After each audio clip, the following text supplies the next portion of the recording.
Hello po mga Lods at welcome back po sa channel. So dito po makikita nyo ang knife safety switch. So medyo may kalumaan na po ang ganitong klase. Isa po itong kwarto po mga Lods. Ang gusto ng may-ari na palitan itong knife switch na medyo may kalumaan na. Kasi paggabi daw may maririnig po siyang pumipitik sa loob. So baka may mga loose contact. Kaya pinagsabihan ko siya na palitan na lang ng bago. So tamang-tama naman na bumili po siya ng, ipakita ko sa inyo, bumili po siya ng itong MCB na breaker. So mangyayari, papalitan natin ang knife switch.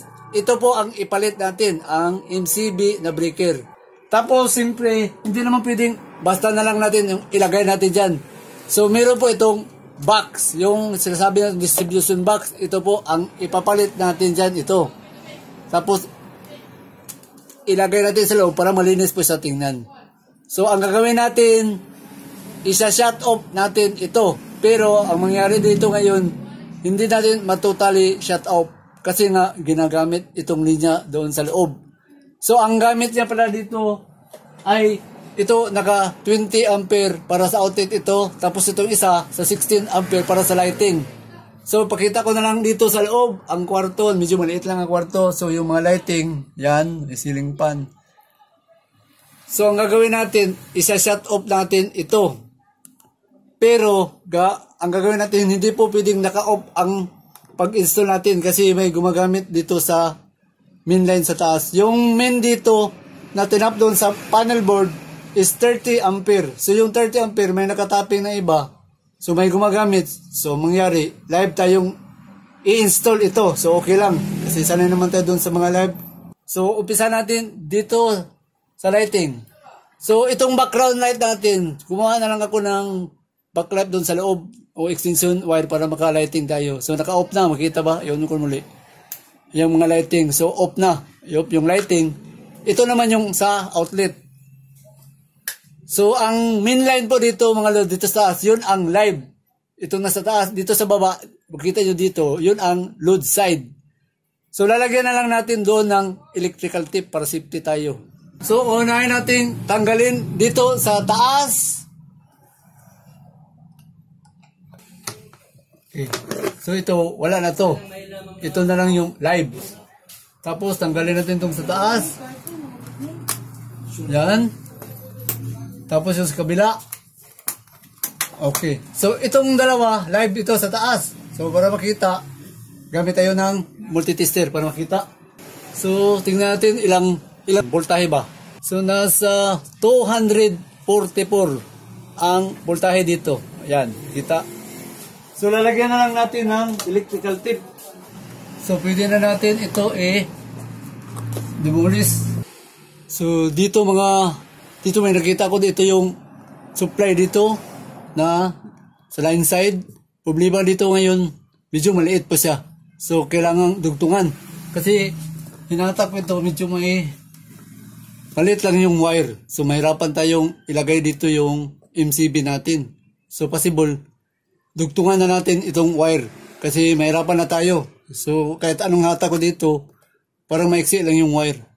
So, tugtungan na lang natin. So, unang gagawin natin to, tanggalin muna natin. Sa baba, ang load side. Ayan. Malinis na, tanggalan natin. Ilalagay natin ang distribution box natin. So, dito natin siya ilagay. So, titingnan muna natin itong wire, kung medyo may kataasan ba, para hindi tayo marapat pagpasok dito sa loob. Siguro, mas una natin titingnan muna natin ito kung mataas ba. So may kataasan naman yung isa. So pwede na ito ipasok yung isa. Subukan natin. Ilagay natin yung box. Pasok siya dito sa butas. Medyo baabot itong isa. So kunting hatak pa. Hatakin natin. So medyo ipalapit na lang natin dito yung box para makapasok ito. Makaabot itong wire.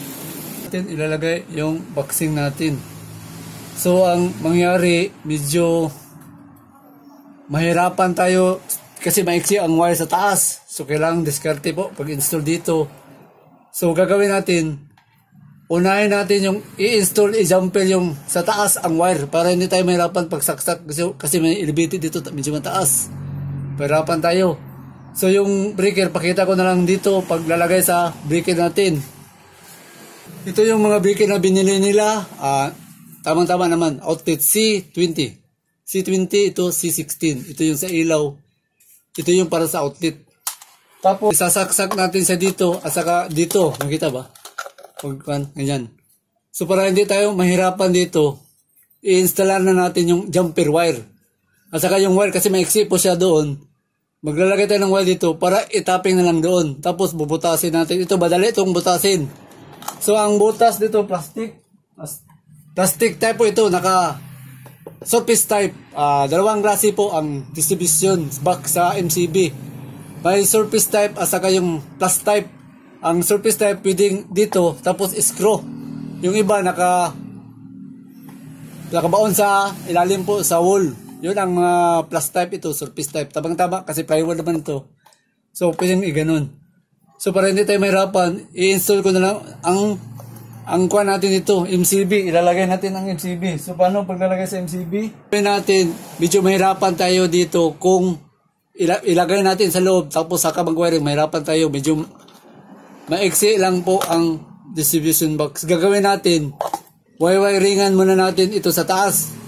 Saka natin ilagay. So, i-wiring muna natin. Ilalagay na natin ang box. So, ang box natin, medyo ipabor natin dito. Kasi para makaabot itong wire. So, dito pa ganun. Para makaabot. So, testing natin. Tatanggalin natin itong daanan sa wire. So, yan. Nabutas na. Dito at saka dito. So, pwede na natin ilagay siya dito. Yan. Okay. So, ang next natin, ilalagay na natin yung MCB breaker natin. Tapos, ang circuit breaker natin dito, MCB, nilagay ko na ng wire. So, ang wire, naka-jumper sa taas. Tapos, itong wire, kasi nga may maikli yung wire, dito na lang natin yung idugtong. So, pwede na natin siyang isaksak.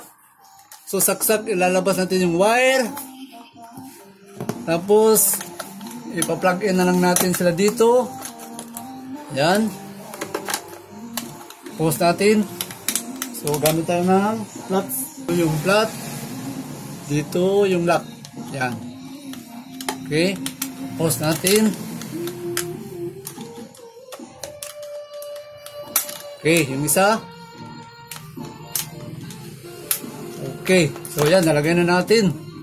So, yung terminal dito na yun itatapping kasi nga maiksi itong wire. Hindi na matak. So, dito yan nakatapping. Tapos, pakita ko yung diagram natin na design dyan. Dito naman po ang diagram dyan. So, isang 20 ampere. Ito yung para sa outlet.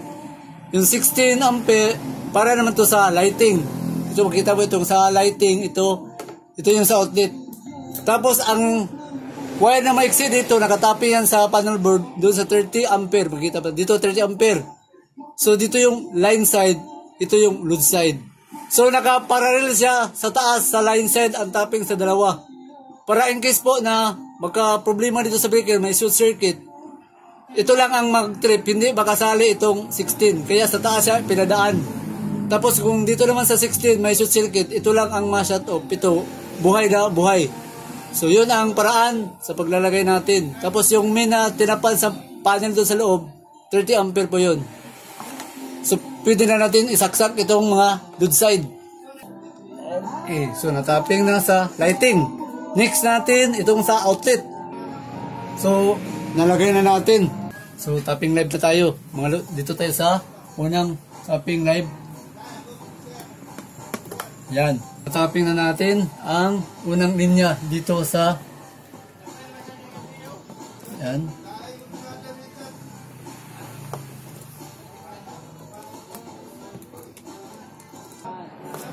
Okay. So, isa na lang. Yung isa dito. Electrical tape. So, okay. So, yan po. Mga lods. So, testing tayo sa taas. Sa line side. So, mayroong 244 volts. Lalagyan muna ng takip para safety tayo bago mag-testing. So, ang takip, ito po. Ang takip. So, yan. Tapos na po ang pag-install natin. So, pwede na natin mag-testing. So, unahin natin yung ilaw kasi medyo madilim doon sa paligid. I-switch on natin ito. So ayan, umilaw na. So pakita ko muna yung lighting natin. Yan, ang lighting dito sa kwarto. Tapos i-off natin. Oh, ayan, off. O natin. Oh, okay. So, naka-MCB na. Tapos ito yung sa outlet dito sa loob. Switch natin. So tapos yung takip. So yan po mga lods.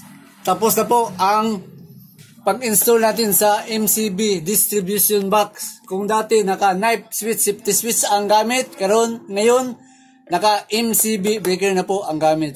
So hanggang sa muli mga kalods.